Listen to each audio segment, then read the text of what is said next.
to face is a moose. A moose. This is no surprise dog. A moose. It's really big, really powerful. Really, truly. This. Okay. Sure. Not stop because it's gonna be bad. Was truly wild. The males can grow mass antlers to boot. There, with one wrong turn, the animals said an instant bystander might get knocked flat. But as a young creature, the moose is like many young creatures, enduring valuable ponderity, even cuddly. That's what Vanessa Gibson found out during his time as an intern at Wildlife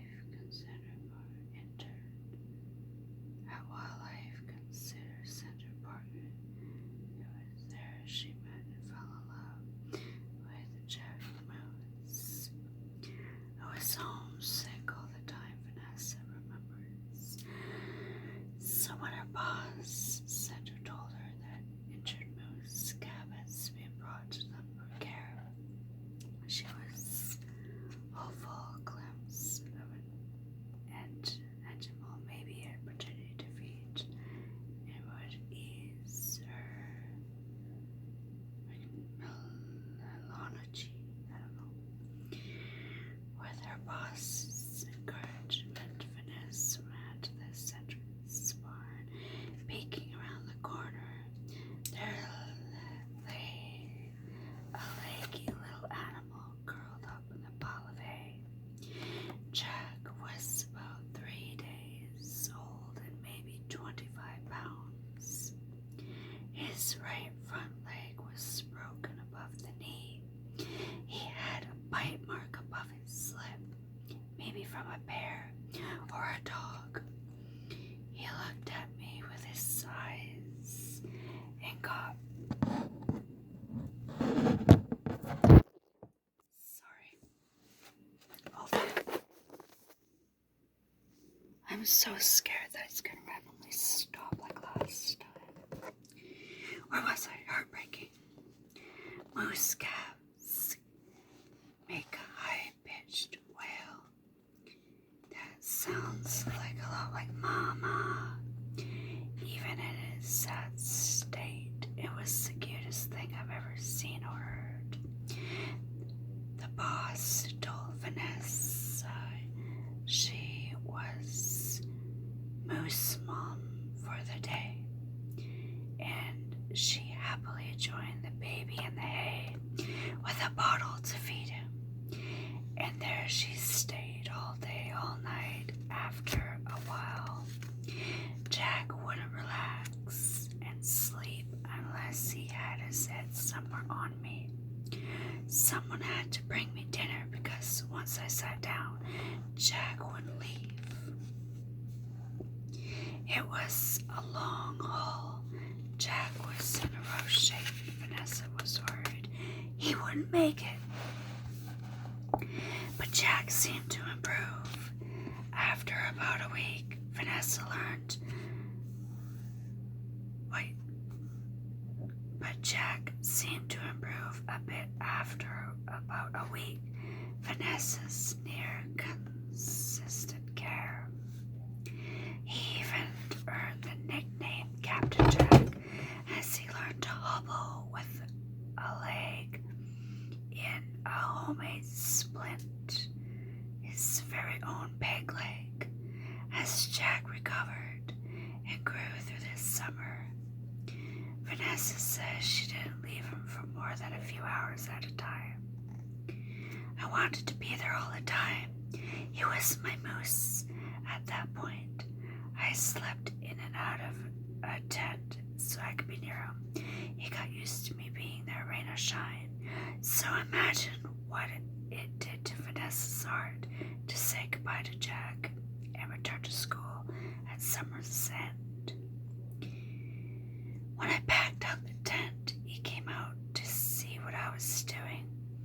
He put his ears back and ran away like he knew I was leaving. I think he did know. They had to put me from the enclosure, so I missed my plane. She couldn't return until 9 months later.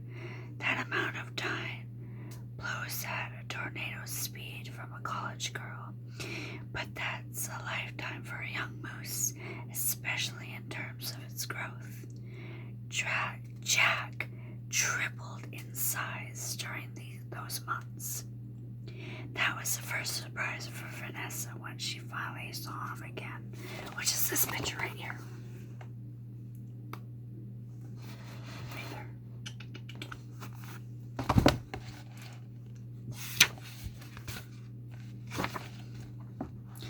The second surprise was that he remembered her so well and treated her gently. On the way there, I was nervous, Vanessa says. I'd done a lot of research on the moose. By then, she knew that while they can bond very strongly early on, so they can also, as yearlings, suddenly turn aggressive.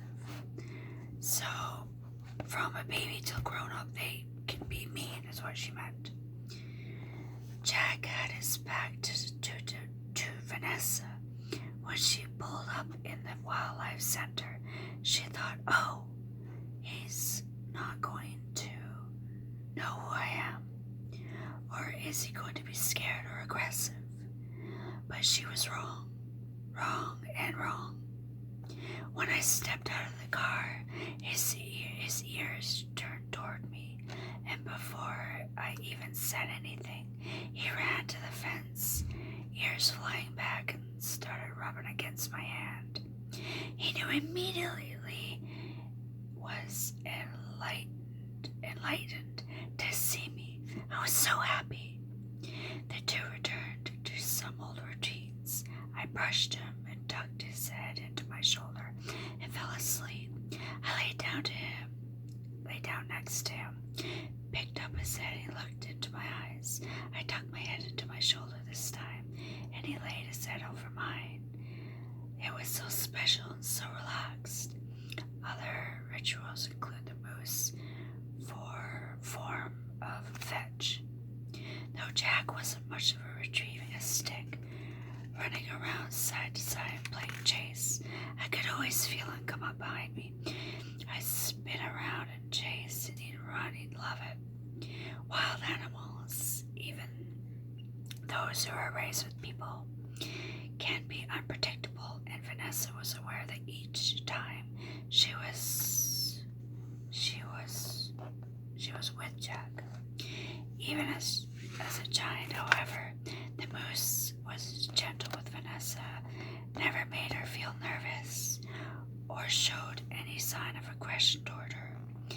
I knew how to act around him when to give him space, she says.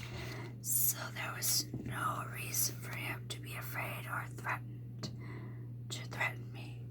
In fact, if anything, Jack was overall protective of Vanessa, putting his 6-foot-tall, 1,000-pound self between her and other people and other animals, even her own freaking boyfriend. Staring him down when groups would visit and want to hear about him, she laughs and he'd block me from them, moving up and back, and as along the fence, I'd go to sit underneath him in order to talk to and be seen. Then the sad day came when Vanessa had to pack up and get back to her other life. This time, Jack seemed to want to cheer Vanessa up rather than run off and huff like he did before. He made her laugh with silly antics. Clearly, Vanessa says, I'm in love, and I think that Jack feels something similar. He certainly has something like his excitement. He misses me when I leave. I'd call for days later in turns. Would he say stop eating? Not even his favorite bananas after while I was gone. He moped around knowing I wasn't coming back for a while. Still, Jack continues to thrive, Vanessa's reports. He's 4 now and very healthy. Vanessa will always know that her tender bond with the moose is what gave him the strength to overcome his difficult first weeks of life. When I think about it, the whole thing blows my mind, she says. I love every minute we had together. When he was growing up, it changed me.